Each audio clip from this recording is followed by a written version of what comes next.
ഇപ്പോൾ നമുക്ക് കാണാം നമ്മുടെ ബാക്കിൽ ഇതാ ഈ മുള പുഴയിലേക്ക് മറിഞ്ഞ് ആ അറ്റത്ത് ഇപ്പോൾ പുൽമുട്ട് രൂപപ്പെട്ട് അവിടെ തടസ്സം സൃഷ്ടിക്കുകയാണ്. അതേപോലെ ഒരു തടുമായി ഈ മുള മാറിയിരിക്കുകയാണ്. ഒഴുക്കിന് തടസ്സം നിൽക്കുന്ന ഇതുപോലുള്ള സംഗതികളെല്ലാം ക്ലിയർ ചെയ്തിട്ട് സുഗമമായ ഒഴുക്കിനും അതുവഴി ഈ പ്രളയങ്ങളൊക്കെ അതിജീവിക്കാനും നമുക്ക് സാധിക്കുന്ന രീതിയിൽ, അതേപോലെ വേസ്റ്റുകൾ അടിഞ്ഞുകൂടാതെ ഈ കാടിൻ്റെ ഉള്ളിലെല്ലാം കുപ്പി പോലുള്ള സാധനങ്ങൾ അടിഞ്ഞുകൂടിയിട്ട് അതിലുള്ള വെള്ളത്തിൽ കൊതുകുകൾ മുട്ടിട്ട് പെരുകുന്നുണ്ട്. അങ്ങനെ പല ബുദ്ധിമുട്ടുകളുണ്ട്.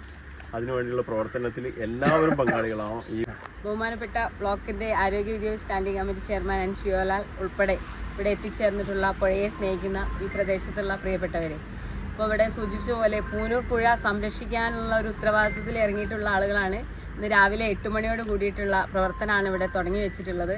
നമുക്കറിയാം, ഇവിടെ ബാക്കോട്ട് നോക്കിയാൽ തന്നെ കാണാം പുഴയുടെ ഒഴുക്ക് തടസ്സപ്പെട്ടിട്ട് ഒരുപാട് പ്ലാസ്റ്റിക്കും കാര്യങ്ങളുമാണ് അവിടെ തടഞ്ഞു നിൽക്കുന്നത്. അപ്പോൾ അതൊക്കെ നീക്കം ചെയ്ത് ഒഴുക്ക് സുഗമാക്കുക എന്നുള്ള ഒരു കാര്യത്തിന് വേണ്ടിയിട്ടാണ് നമ്മൾ ഈ ഒരു യജ്ഞത്തിലേക്ക് പുറപ്പെട്ടിട്ടുള്ളത്. കഴിയുന്ന ആളുകളൊക്കെ ഇതിൽ പങ്കാളിയായിക്കൊണ്ട് എത്രയും നമുക്ക് ഇനിയിപ്പോൾ ഈ ഒരു സീസണിൽ ഇനി മഴ ചിലപ്പോൾ കുറവായിരിക്കും. അടുത്ത മഴേൻ്റെ ഉള്ളിലായിക്കൊണ്ട് ഈ ഭാഗത്ത് ഒഴുക്ക് നല്ല രീതിയിൽ പോകാൻ വേണ്ടിയിട്ടുള്ള മരങ്ങളൊക്കെ കട്ട് ചെയ്തുകൊണ്ട് നല്ല രീതിയിൽ എല്ലാവരുടെയും സഹായം ഉണ്ടാകണമെന്ന് മാത്രം പറഞ്ഞുകൊണ്ട് ഇന്നത്തെ ഈ പ്രവൃത്തി ഉദ്ഘാടനം ചെയ്തതായിട്ട് അറിയിക്കുകയാണ്.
സുന്ദരിനിൻ ചുണ്ടുകളിൽ ഈ നാടിൻ സ്വന്തം മൊഴിയല്ല, നിൻ മൊഴികൾക്കുത്തരമായ എന്തോതും അറിയില്ല.